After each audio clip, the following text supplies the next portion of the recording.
Hello guys, today I am going to share a paper of biochemistry and cell biology and ये paper है 2025 का जो कि मेरा कल ही एग्ज़ाम था इसका।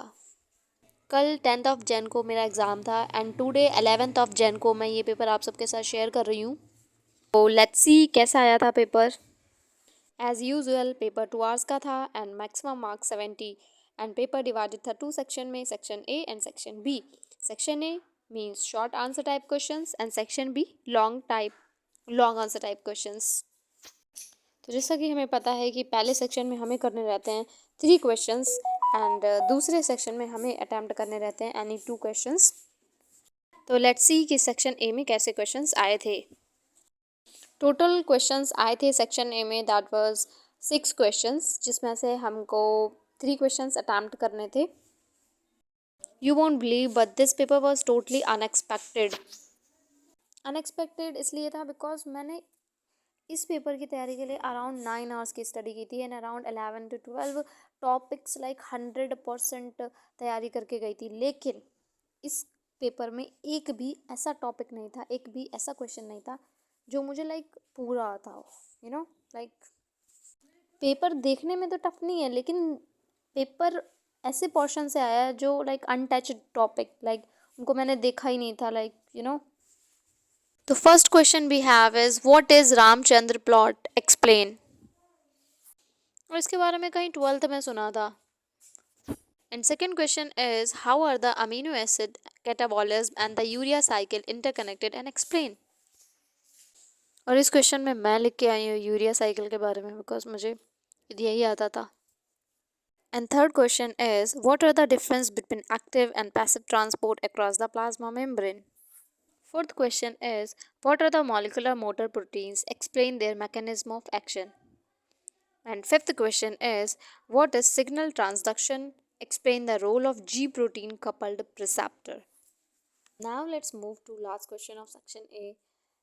That is describe the roles of specific cyclin CDK complexes at different cell cycle phases. और मुझे इस क्वेश्चन में जस्ट एक लाइन पता थी सीडीके के बारे में और सीडीके की फुल फॉर्म पता थी और मुझे कुछ भी नहीं पता था कि सीडीके का क्या रोल रहता है सेल साइकिल फेजेस में। तो गेस व्हाट, मैं इसमें क्या करके आई हूँ, मैं इसमें पूरी सेल साइकिल को डिस्क्राइब करके आई हूँ, लाइक इंटरफेज एम फेज। लेकिन मुझे बस सीडीके के बारे में नहीं पता था, तो मुझे नहीं पता कि इसमें मुझे मार्क्स मिलेंगे भी कि नहीं। और मैं ये बात आप सबको इसलिए बता रही हूँ जस्ट कि यार एमएससी में वाकई बहुत ज़्यादा सिलेबस है। तो मैं क्या कर रही हूँ, मैं पढ़ रही हूँ लाइक लास्ट मोमेंट पे एग्ज़ाम्स आए तब पढ़ना स्टार्ट किया। तो मैं चाहती हूँ आप लोगों से ये बताना चाह रही हूँ कि प्लीज़ अगर आप चाहते हैं अच्छा स्कोर करना तो आपको चाहिए कि आप अपने टॉपिक को पहले कवर करके रखें, जस्ट रिवीजन के लिए लास्ट तक छोड़ें। और सबसे मेन इंपॉर्टेंट चीज़ क्या है, that is speed. Like speed को एडजस्ट करके चलना, it's just a difficult task.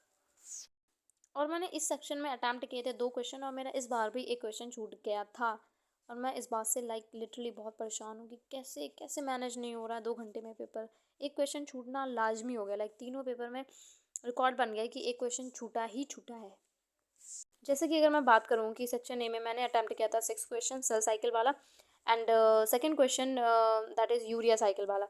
और जैसे कि मैंने बताया कि मुझसे भी टाइम एडजस्टमेंट नहीं हो पा रहा है, वरना अगर टाइम का वो दिक्कत ना रहती तो शायद मैं ये एक्टिव ट्रांसपोर्ट वाला और पैसिव ट्रांसपोर्ट वाला कर पाती, क्योंकि इसलिए मैंने इसके बारे में 12th में पढ़ रखा और उसके इसके मुझे डायग्राम बहुत अच्छे से याद है, इसमें जो डायग्राम्स बनते। Now let's move to section B. तो इसमें हमें 2 क्वेश्चन अटैम्प्ट करने थे, each question carries 20 marks and word limits थी 600 to 800 वर्ड्स। तो let's read the first question of section B, that is what are the difference between competitive non-competitive and uncompetitive inhibitions of enzymes। तो literally मुझे ये question आता नहीं था तो इसमें मैं जस्ट एंजाइम्स के बारे में लिख के आई हूँ, nothing else. Now let's move to 8 question, that is what is carbohydrate metabolism, explain the process of glycogenolysis.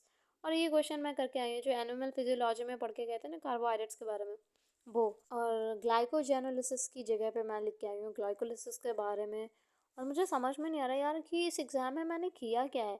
अगर देखा जाए तो मैंने एक क्वेश्चन भी एग्जैक्ट वैसा नहीं किया है जैसा क्वेश्चन पेपर में पूछा गया है, तो मुझे ऐसा लग रहा है यार कुछ तो गड़बड़ होने वाला है।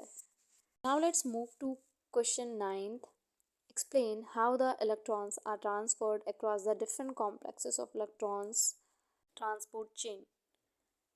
एंड डी क्वेश्चन भी मैंने नहीं किया था।